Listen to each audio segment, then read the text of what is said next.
Good morning বন্ধুরা। নিলয় বলছি, আমার সবুজের ঠিকানা ইউটিউব চ্যানেল থেকে।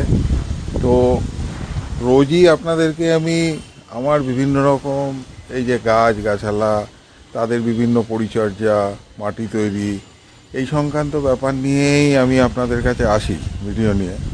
তো আজকে সকালবেলায় মনে হলো যে একটু অন্যরকম যদি কিছু একটু ভিডিও করা যায়, তো সুযোগও পেয়ে গেলাম। তো এই যে ধরুন, এই যে আমি এই সমস্ত আমরা গাছগাছালা করি, এগুলো করি, ফুল যাতে অনেক ফোটে, ফল যাতে প্রচুর হয়। তো এই ফুল ফল হয়, এগুলো আলটিমেট কি হয়? ফল যেটা হয়, ফলটা আমরা নিজেরা আমাদের খাওয়ার জন্য বা পুজোর কাজের জন্য বা এই জন্যই আমরা নিই।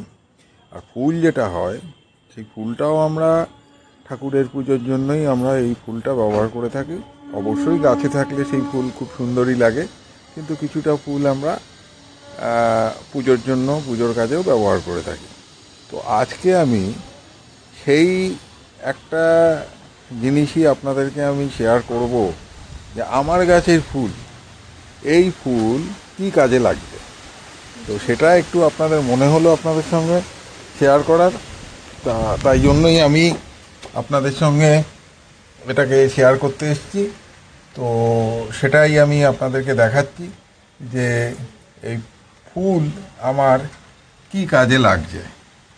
তো যাই হোক বন্ধুরা, আপনারা কিন্তু অতি মনোযোগ সহকারে দেখুন, আর তারপরে অবশ্যই অবশ্যই কমেন্ট করবেন যে কীরকম লাগলো আপনাদের এই ভিডিওটা। তো যাই হোক, আমি এবার আপনাদেরকে এটা দেখাচ্ছি যে আমার এই ফুল কি কাজে লাগে।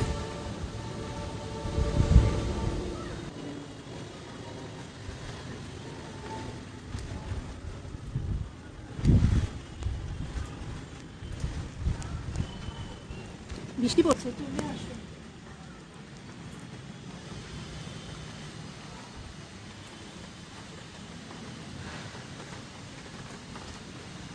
এই ফুল তোলো, এই ফুল। এটা এখনো ফোটেনি পুরো, থাকুক। তো তুলে নাও, আবার ফুটবে।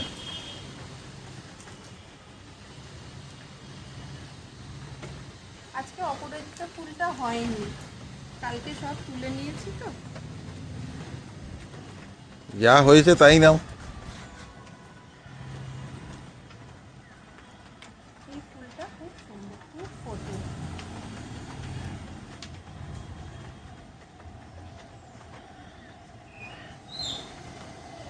একটা দুটো গাছে থাক, নাহলে সব তুলে নিলে ভালো দেখা যাবে।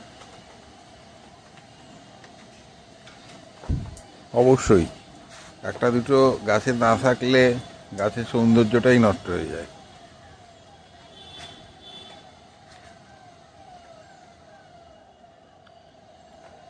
এরপরে যখন লাল করবিটা ফুটবে, কত কুড়ি হয়েছে দেখো।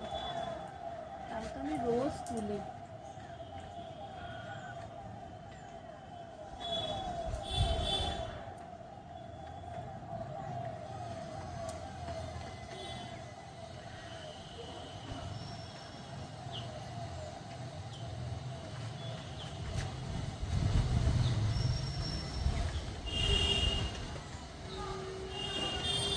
চলো, সব রঙের হলো।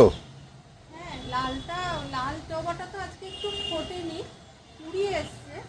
অন্যদিন দেখো ডালটা যেন না ভেঙে ফেলো। না না, ডালকেও ভাঙে। হয়েছে? হ্যাঁ। সাদা, হলদে, নীলও হয়নি আজকে।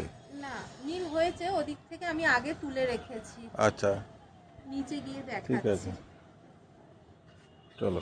হয়ে গেছে। হয়ে গেল। দেখো টগর, বড় টগরটা তো তোলা হলো না। এত গাছ, কোনটা তুলবো কোনটা তুলবো না, আমার থেকে উঁচু হয়ে গেছে গাছ।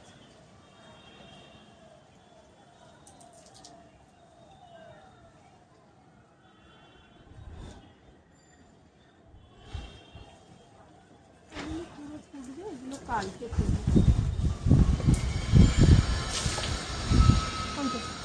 হয়েছে? হ্যাঁ। চলো বন্ধুরা, দেখলেন যে এই ফুল তোলা হলো, এবার আপনাদের এটাও দেখাবো যে এই ফুল আমার কি কাজে লাগছে, সেটাও আপনাদের সঙ্গে শেয়ার করব।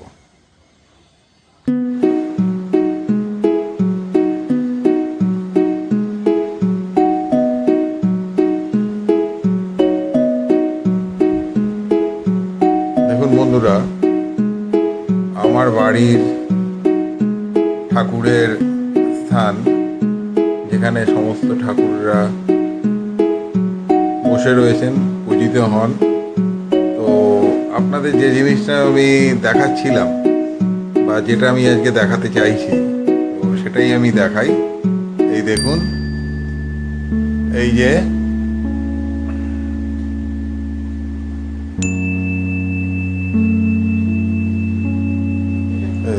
সকালে কিছু ফুল, ফুল তুলেছি, সেগুলো রয়েছে, এই সব ঝুড়ি ভর্তি হয়ে গেছে। ফুল এবার দেখুন,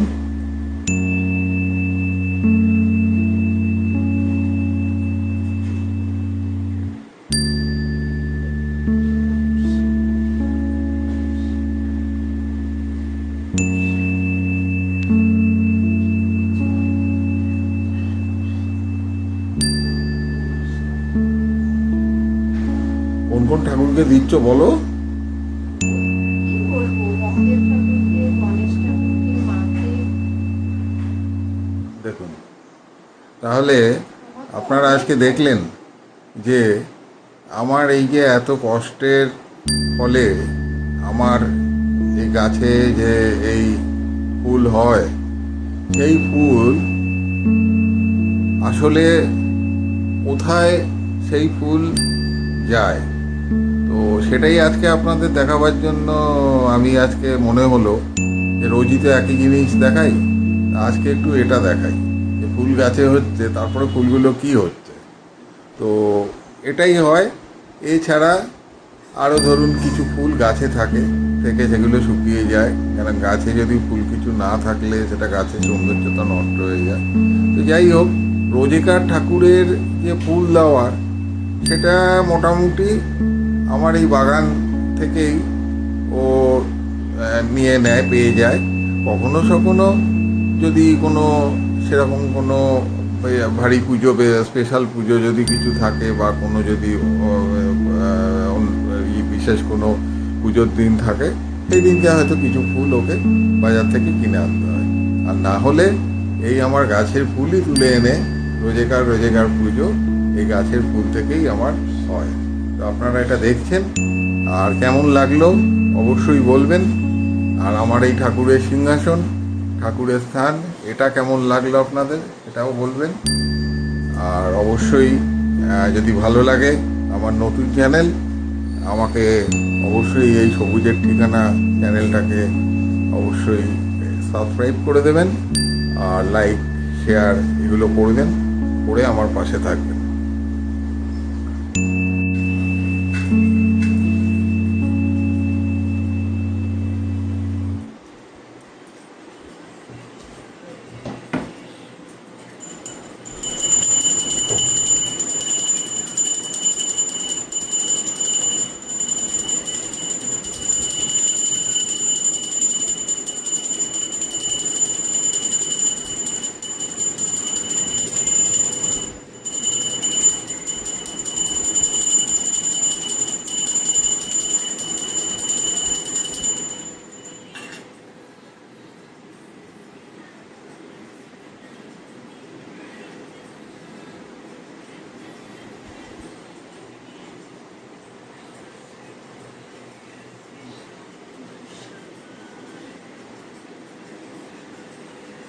Ready.